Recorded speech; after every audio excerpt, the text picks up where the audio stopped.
ভারতীয় জনতা পার্টির নেতৃত্বে যে সরকারটা ছিল, এই সরকার যা কাজ করেছে আগামী 4-5 বছরে এই তিনটি দলের সমন্বয়ে আরো বিশাল কর্মযজ্ঞ ত্রিপুরায় হবে। যদিও বামেরা তাদের প্রচারে তারা প্রচার করতে শুরু করেছে, তারা জানে যে বামেরা হারবে, তারপরও তারা যাই করছে ইউটিউব সোশ্যাল মিডিয়ার মাধ্যমে তাদের প্রচারটা মানুষের কাছে নিয়ে যাওয়ার চেষ্টা করছে। ময়দানে এসে তাদের প্রচার করার কোনো ক্ষমতা নেই। পূর্বতন মুখ্যমন্ত্রী মানিক সরকার মহোদয়, যার ধর্ম হচ্ছে অ্যাথেইস্ট, নাস্তিক, ভারতীয় জনতা পার্টি, ত্রিপুরা মোথা এবং আইপিএফটি এই সম্মিলিত শক্তিকে ভয় পেয়ে ত্রিপুরার পূর্বতন মুখ্যমন্ত্রী উনি ধর্মে বিশ্বাস করতে শুরু করেছেন। আমি বলি, কয়েকদিন আগে উনি বক্তব্য করছিলেন, উনি বলেছেন যে আমি যেদিন স্বর্গে যাব সেই দিন আমার মুখ্যমন্ত্রিত্ব থাকাকালীন আমি কি কি কাজ করেছি ভগবানের কাছে বলতে পারবো। আপনারা বলুন, নাস্তিক লোক, যার কাছে স্বর্গ নেই, নরক নেই, ধর্মে বিশ্বাস রাখেন না, সেই ব্যক্তি আজকে আমাদের ভয়ে ওনাকে ভগবানের আশ্রয় নিতে হচ্ছে, এবং তাতেই প্রমাণ হয় আমাদের প্রার্থী লক্ষ লক্ষ ভোটের ব্যবধানে বাম প্রার্থীকে পরাস্ত করবে। এবং মানিকবাবু বলেছেন স্বর্গে যাবেন, মেনেই নিলাম। মোদিজির ভয়ে উনি স্বর্গে যাবেন, ভগবানের আশ্রয় নেবেন।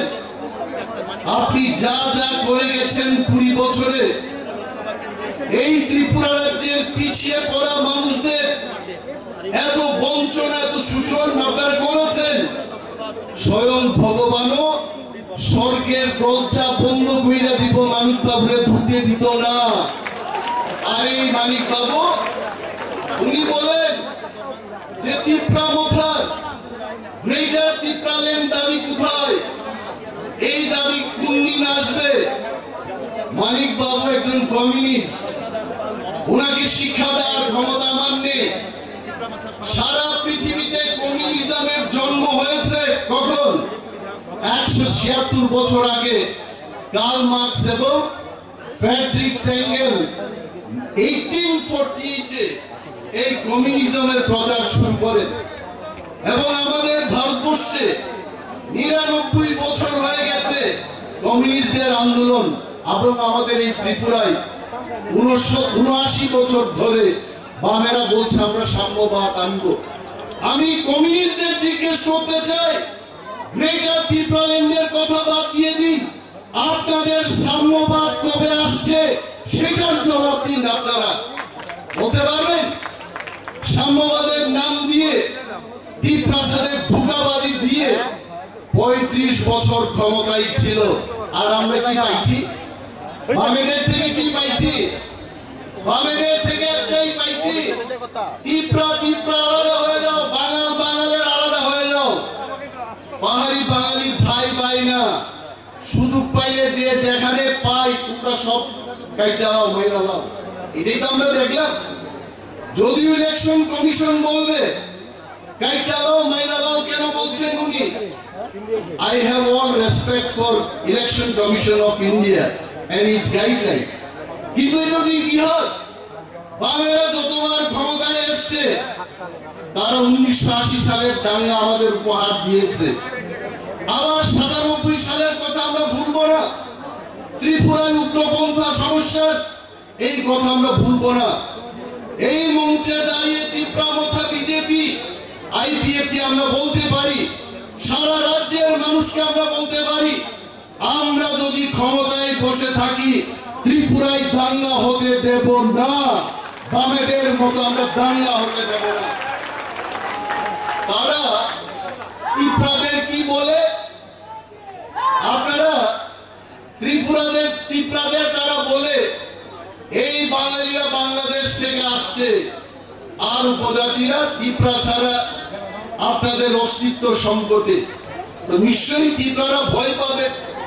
আর বাঙালিদের এসে বলছে বাঙালিদের আমরা চাকরি দিতে পারছি না, ওই সব চাকরি ত্রিপুরারা খায়া ফেলাইতেছে। এডিসি পাইছে, রিজার্ভেশন পাইছে, সব চাকরি ওরা খেয়ে নিয়েছে, আমরা পারবো না। দণ্ড এসসি এসটি বলছে জেনারেলদের সমস্ত সুযোগ সুবিধা এসসি এসটিরা খায়া ফেলাইতে, জেনারেল আর পাইতো না। বেকারদের বলে আমরা বেকারদের চাকরি দিতে চাই, কিন্তু আমরা পারি না, কারণ ওই যে কর্মচারীদের বয়সের সীমা 58 থেকে 60 বছর করলাম, মানে প্রত্যেকটা অংশের মানুষে মিথ্যা বলে এরা 35 বছর ত্রিপুরাজ্যের শাসন করছে। আমি কনফিডেন্ট এইটুকু বলতে পারি, পাহাড়ের মানুষ জেগে গেছে, বুঝে গেছে, এই বামেদের আর আসতে দেওয়া হবে না ত্রিপুরায়। আপনারা জেনে নিন এই কথা। এবং 2018 সালে যারা ভোট দিয়ে ভারতীয় জনতা পার্টি এবং আইপিএফটিদের ক্ষমতায় এনেছেন, ওই জনগণ দেবতাদের আমি প্রণাম জানাচ্ছি মঞ্চ থেকে। নতুবা আজকেও বামেদের মুখ্যমন্ত্রী মানিক সরকার মহোদয়ের কেন্দ্রীয় বঞ্চনার কথা শুনতাম। ওনার এটা ওই আগে তুফা সিনেমার গান আমরা টেপ রেকর্ডে শুনতাম। এইরকম একটা রেকর্ড কইরা আস্থা বলে ত্রিপুরার সমস্ত মানুষ নিয়ে গিয়ে উনি বক্তৃতা করতেন, কেন্দ্রীয় সরকার আমাদের টাকা দিচ্ছে না, আমরা কিছুই করতে পারছি না। আর ওইদিকে দিল্লিতে মনমোহন সিং, সীতারাম ইয়েচুরি এরা বয়া বয়া চা খায়, আর এখানে ওই সিপিএমরা কংগ্রেস সরকারের বিরুদ্ধে এখানে বক্তৃতা করে। আর 2018 সালে ত্রিপুরার গণতন্ত্র প্রিয় শ্রমিক, বুদ্ধিজীবী, ওয়াংসা, তিপ্রাসা, মুগলি সমস্ত অংশের মানুষ ভোট দিয়ে মানিক বাবুর ওই টেপটাকে এমন ভাবে আশার দিতে, এই টেপ রেকর্ড আর বাঁচত না, কেন্দ্রীয় বঞ্চনার গল্প আর হবে না। নতুবা আজকেও কইতো মোদীজির সরকার টাকা দিচ্ছে না, আমরা করতে পারতাছি না। কি না দিছে এদের, দিতে দিতে দিতে মনমোহন সিংকে হাত পায়ে গেছিলেন গোটা টাকা দিতে দিতে। আর এখানে কমরেডরা শিকাবিনি খাইতো, এই কমরেডরা চারমিনার, ফ্ল্যাক্স, গোল্ড, আমিও তো জানি না, এদের সিগারেট থেকে আরম্ভ করে যাদের বাইসাইকেল ছিল এরা গাড়ি নিয়ে আসা যাওয়া করতো। আমরা কি ভুইলা দামু? এইটা আমরা কখনোই ভুলবো না। এই কারণে এইবার এর একটা জিনিস সরাইতে সাংঘাতিক, এর হচ্ছে ক্রিমিনাল বুদ্ধি কি কইরা মানুষের মগজে দেওয়া যায়, এটা হচ্ছে তাদের বুদ্ধি। বলছে ত্রিপুরা মোথা এত স্ট্রং একটা আঞ্চলিক দল, এই দলটা কেন আপনারা বিজেপিকে ভোট দেবেন? আমি মানিক বাবুকে জিজ্ঞেস করছি, মানিক বাবু আপনার সিপিএম দল কংগ্রেসের সাথে আঘাত করেছে, ত্রিপুরার পিছিয়ে পড়া ত্রিপ্রাসা সহ অন্যান্য অংশের যারা পিছিয়ে পড়া মানুষের সাথে আপনাদের কি চুক্তি আছে? কোনো চুক্তি নাই। কিন্তু ত্রিপুরা মোথা, বিজেপি, আইপিএফটি তিন দলীয় আমরা কেন্দ্রীয় সরকারের সাথে দ্বিপাক্ষিক চুক্তি করেছি। এই রাজ্যে এক ভারত শ্রেষ্ঠ ভারতের লক্ষ্যে আমরা সমস্ত অংশের মানুষের উন্নয়ন করব, এই চুক্তিতে আজকে আমরা একসাথে কাজ করব। আর ওনারা বলছেন যে আনারস, এই আনারস বুইলে গিয়া আপনারা আজকে পদ্ম ফুলে ভোট দেবেন। ত্রিপ্রাসাদের যদি কেউ উন্নয়ন করে, পদ্ম ফুলে আমরা কেন ভোট দেব না? আর আমাদের প্রার্থীর বিরুদ্ধে তারা বলছে উনি তো বহিরাগত, বাইরের থেকে আইছেন। আপনারা বলেন তো, এখানে যারা মহিলারা আছেন, কেউ যদি ওনার মতো ছত্তিশগড়ে বিয়ে করে যান, ওইখানেই কিন্তু সংসারটা করবেন। আর স্বভাবত আমরা দেখেছি এইখানের মানুষ যখন সেখানে যায় আর দেশে ফিরে না। পাঞ্জাবে বিয়ে করলে পাঞ্জাব থেকে আর ফিরে না। কিন্তু এই মহিলার এত শক্তি, উনার সামনেই বলছি, যে উনার মহারাজা হাজবেন্ডকে বুঝিয়ে উনি আবার উনার পৈতৃক ভূমিতে ত্রিপুরায় আমি সর্বংশের মানুষের কাজ করব, এমপি ইলেকশনে আমি লড়তে যাচ্ছি, এত বড় একটা শক্তিশালী মহিলাকে আমরা কেন ভোট দেব না? আমরা অবশ্যই ওনাকে ভোট দিয়ে জয়লাভ করাবো। তাদের মিথ্যা প্রচারের অভাব আর নেই।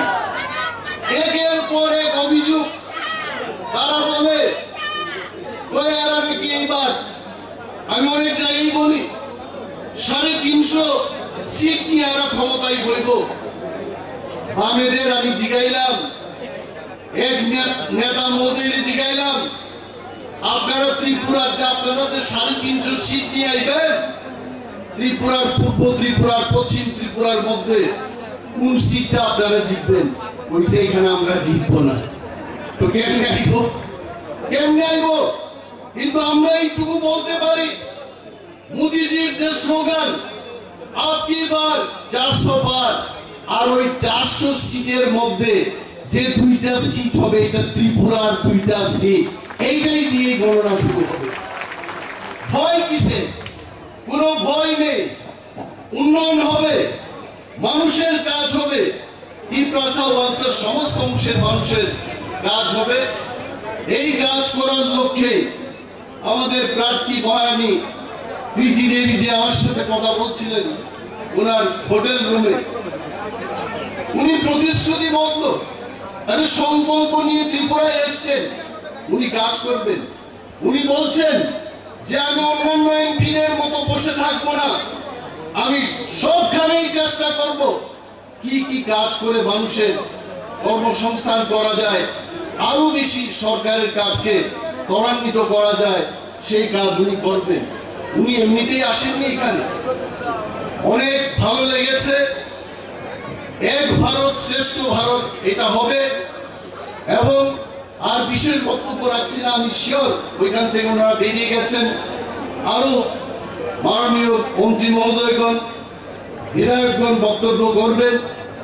এই যে একটা সুযোগ, এই সুযোগে আমরা মোদিজিকে এইবার ককবরকে একটা স্লোগান বলবো, যারা ককবরক ভাষাভাষী আমাদের লোক কিন্তু সিম্বল মাত্র নাই বুটি দিন থাকে আরো সবর কংখেলে তেলি আইতে বুট নাই বড় পদ্মকুমার হয় তীব্রামথায় তীব্রি বিজেপি নি সিম্বল থাকলে পদ্মকুমার অ্যাবসলিউট মাস্ট। এটাকে আমাদের ঘরে ঘরে নিয়ে যেতে হবে, প্রচার করতে হবে এবং আমাদের মহারানী প্রীতি দেবীজিকে এবং পশ্চিম ত্রিপুরা আসনে বিপ্লব কুমার দেব মহোদয়কে যেন আমরা লক্ষ লক্ষ ভোটের ব্যবধানে জয়লাভ করিয়ে মোদিজিকে আপকি বার 400 বার, এই 400-র মধ্যে আমরা যেন উপহার দিতে পারি, এই সংকল্প এই বিশ্বাস নিয়ে আপনারা বাড়িতে যাবেন এবং প্রচার করবেন। এই কয়েকটি কথা বলে আমি আমার বক্তব্য শেষ করছি। জয় হিন্দ। তীব্রামথায় পিএফটি বিজেপি জোট লংলি। ধন্যবাদ মাননীয় মন্ত্রী।